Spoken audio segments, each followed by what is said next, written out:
সুদখোরদেরকে আল্লাহ সুদ ছেড়ে দেওয়ার কথা বলার আগে আল্লাহ বললেন আল্লাহকে ভয় করো। কোন মানুষের মধ্যে যদি আল্লাহর ভয় এসে যায় তার জন্য সুদের কারবার ছাড়া সহজ হয়ে যায়। এই জন্য আগে বললেন আল্লাহকে ভয় করো। নবী বললেন বাড়িরা আল্লাহকে ভয় করো। এরপর বললেন মুগিস তোমার স্বামী তোমার সন্তানের পিতা যায়েদ ইবনে হারেসাকে বললেন আল্লাহকে ভয় করো। জয়নব তোমার স্ত্রী, এই স্ত্রী নিজের কাছে রেখে দাও। বিদায় হজের মধ্যে আল্লাহ নবী বলেন ইত্তাকুল্লাহা ফিন নিসা ফাইন্নাকুম আখাযতুমুহুন্না। হে পুরুষরা তোমরা নারীদের ব্যাপারে আল্লাহকে ভয় করো, বিবিদের ব্যাপারে আল্লাহকে ভয় করো।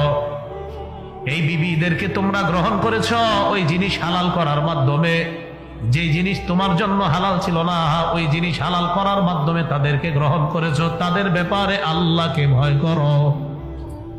তাহলে কি বোঝা যায়? আপনি কোনো অপরাধ করতেছেন, আপনার মধ্যে হিংসার স্বভাব আছে, এই তোমার মাঝে হিংসা আছে, ভাই আল্লাহকে ভয় করো, হিংসা ছেড়ে দাও। ভাই তুমি কি ব্যবসায় ওজনে কম দাও? জি হুজুর মাঝে মাঝে কম দেই। আরে আল্লাহকে ভয় করেন, ওজনে আর কম দিয়েন না। এই আল্লাহকে ভয় করেন কথাটা মানুষের মাঝে একটা আসর করে, একটা অ্যাটাক করে। আল্লাহকে ভয় করো, না না ওজনে কম দিও না। ভাই আল্লাহকে ভয় করো, ওজনে কম দিও না। তা আগে আল্লাহকে ভয় করো করার পর কথাটা বলা। তাহলে কোরআনেও আল্লাহ বলতেছে আল্লাহকে ভয় করো, পরে আল্লাহ বিভিন্ন ওয়াজ করছে। নবীজি বললেন আল্লাহকে ভয় করো, পরে অনেক ওয়াজ করছে। এলাকার মধ্যে কোনো খারাপ মানুষ যারা যারা খারাপ কাজ ছাড়ে না তাদেরকে আমাদের বলা ভাই আল্লাহকে ভয় করো, এরপর বলা এটা এটা ছেড়ে দাও। সদা সর্বদা আল্লাহর ভয় রাখা।